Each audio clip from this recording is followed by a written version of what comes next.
the forgotten ritual.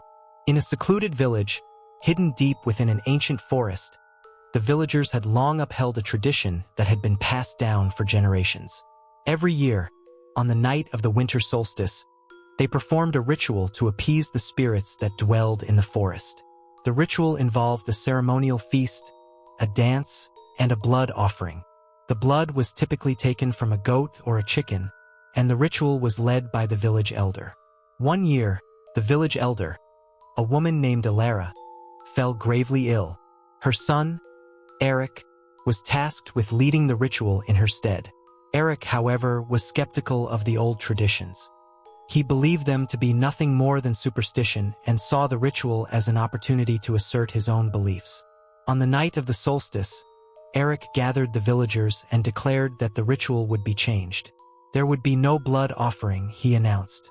The villagers were uneasy, but Eric's confidence reassured them. As the night progressed, strange things began to happen.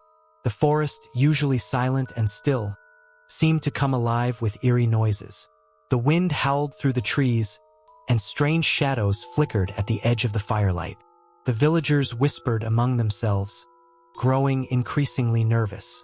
Suddenly, the fire in the center of the village square flared up with an unnatural intensity, casting long, sinister shadows. The villagers gasped and backed away, their fear palpable. Eric tried to calm them, insisting that it was just a trick of the light. But then, from the darkness beyond the firelight, figures began to emerge. They were tall, gaunt, and their eyes glowed with an otherworldly light. The villagers screamed and scattered, but the figures moved with unnatural speed, herding them back towards the center of the square. Eric stood frozen in place, his heart pounding in his chest. The figures advanced on him, their eyes burning with anger. One of them, a woman with long, flowing hair and eyes like embers, stepped forward. She pointed a bony finger at Eric. "You have broken the pact," she hissed. "The spirits are not pleased." Eric tried to speak, to explain, but no words came. The woman raised her hand, and Eric felt an icy grip around his throat. He was lifted off the ground, his feet dangling helplessly. The woman leaned in close, her breath cold against his skin. "You will pay the price for your arrogance," she whispered. With a sudden, sharp pain, Eric felt his life being drained away. The last thing he saw was the woman's fiery eyes, burning into his soul. Then, everything went black. The next morning, the villagers found Eric's lifeless body in the center of the square. His face was twisted in a look of pure terror. The forest was silent once more, but the villagers knew that the spirits had not been appeased. From that day on, the ritual was never changed. The blood offering was made every year, and the villagers never forgot the price of arrogance. The abandoned asylum. On the outskirts of a small town stood an abandoned asylum. The locals spoke of it in hushed tones, passing down stories of the horrors that had taken place within its walls. It was said that the asylum was haunted by the spirits of the patients who had suffered and died there. One night, a group of teenagers decided to explore the asylum, seeking thrills and proof that the stories were just urban legends. Armed with flashlights and a sense of bravado, they made their way to the crumbling building. The air was thick with the smell of mildew and decay as they stepped inside. The walls were covered in peeling paint, and the floor was littered with debris. The teenagers laughed nervously, their voices echoing through the empty halls.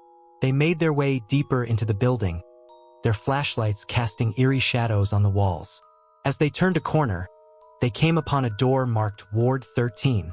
One of the teenagers, a boy named Jake, pushed the door open, revealing a long corridor lined with cells.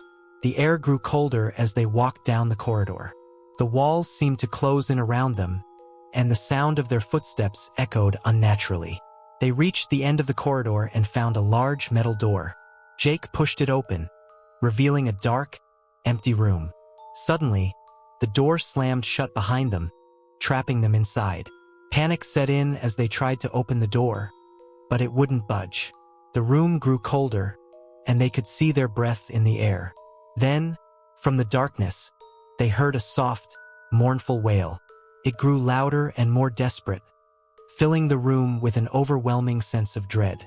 The teenagers huddled together, their flashlights flickering. Out of the darkness, a figure emerged. It was a woman, her hair matted and her eyes hollow. She reached out towards them, her fingers twisted and gnarled. "Help me," she whispered, her voice filled with anguish. The teenagers screamed and backed away, but the woman continued to advance. Her eyes were filled with a desperate, unending sorrow. "Please, help me," she repeated, her voice growing louder and more insistent. The air grew colder, and the room seemed to shrink around them. The teenagers felt an overwhelming sense of despair, as if the weight of the woman's sorrow was crushing them. Suddenly, the door flew open, and the teenagers ran out, not stopping until they were outside the asylum. They never spoke of what they had seen, but the memory of the woman's sorrowful eyes haunted them for the rest of their lives. The cursed relic. In a small, quaint town, there was an antique shop known for its collection of rare and unusual items. The shop's owner, Mr. Grayson, was a collector of oddities and relics from around the world. One day, he received a package containing a strange, ancient artifact. It was a small, intricately carved box, covered in strange symbols and markings. Mr. Grayson was intrigued by the box and decided to display it in his shop. However, he soon noticed that the box seemed to have a strange effect on those who came into contact with it. Customers who touched the box reported feeling a sense of unease and dread, and some even claimed to hear whispers coming from within. One night, Mr. Grayson decided to investigate the box further. He locked himself in his office and carefully examined the artifact. As he opened the box, a cold, dark energy seemed to emanate from within. Inside, he found a small, black stone, pulsing with an eerie, unnatural light. Suddenly, the room grew cold, and the air seemed to thicken. Mr. Grayson felt a presence in the room, something ancient and malevolent. The whispers grew louder, filling his mind with dark thoughts and terrifying images. In a moment of panic, Mr. Grayson tried to close the box, but it was too late. The dark energy burst forth, enveloping him in a suffocating, icy grip. He struggled to breathe, his mind filled with a cacophony of voices and screams. As the darkness consumed him, Mr. Grayson saw visions of a long-forgotten past. He saw ancient rituals, blood sacrifices, and unspeakable horrors. The relic was cursed, a vessel for a powerful and vengeful spirit. In a final, desperate act, Mr. Grayson threw the box to the ground, shattering it. The dark energy dissipated, and the room returned to normal. But the damage had been done. Mr. Grayson was left a broken man, haunted by the visions and the knowledge of the horrors contained within the relic. From that day on, the antique shop was closed, and the cursed relic was never seen again. The townspeople spoke of the incident in hushed tones, warning others to beware of the dangers that lurked in the shadows of the past. The harbinger. In a remote village, nestled in the mountains, the locals spoke of a mysterious figure known as the harbinger. The harbinger was said to appear before tragic events, a silent warning of impending doom. No one knew where he came from or why he appeared, but his presence always preceded disaster.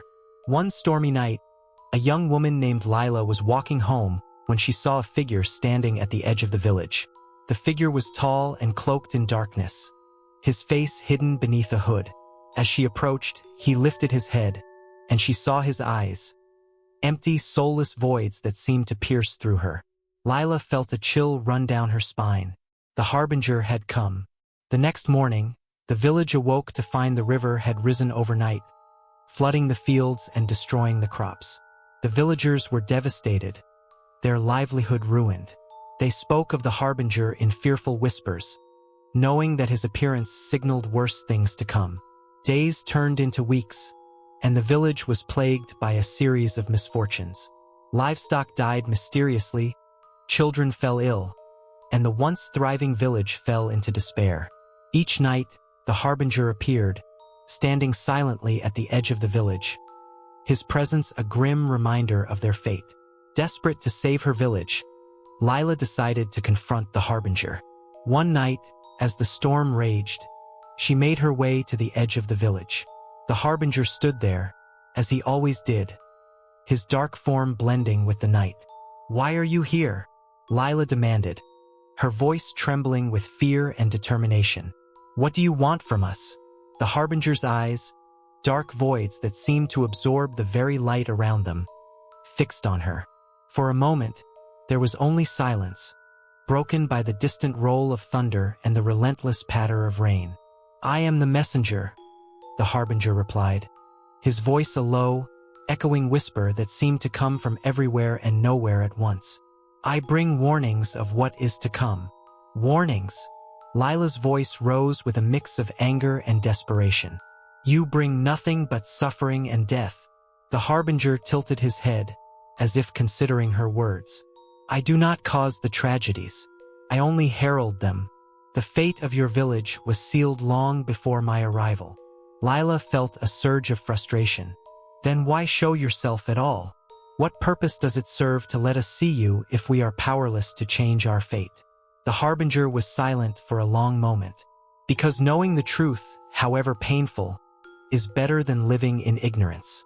It is up to you to heed the warnings and seek to change the course of events, if you can." Lila's mind raced. Could there be a way to save her village? Could they find a way to avert the disasters that the harbinger foretold? She felt a glimmer of hope, small but persistent. "What can we do?" she asked, her voice barely more than a whisper. The harbinger looked at her, and for a moment, Lila thought she saw a flicker of something. Pity, perhaps, or sorrow, in those dark, empty eyes. "Seek the wisdom of the past. The answers you need may lie in the stories and traditions of your ancestors." With that, the harbinger turned and began to fade into the darkness. Lila watched until he was completely gone, his form dissolving into the night like mist. Determined to save her village, Lila sought out the elders and the old stories that had been passed down through generations. She learned of ancient rituals and forgotten practices, of ways to appease the spirits of the land and restore balance. With the help of the villagers, she performed the rituals, offering prayers and sacrifices to the spirits. Slowly, the tide began to turn. The river receded, the crops began to grow again, and the children recovered from their illnesses. The harbinger did not return. The village was saved, but the memory of his presence lingered, a reminder of the delicate balance between life and death, and the power of knowledge and tradition to change the course of fate. From that day on, the villagers respected the old ways and the wisdom of their ancestors, knowing that sometimes, the only way to face the darkness is to understand it and confront it with courage and determination.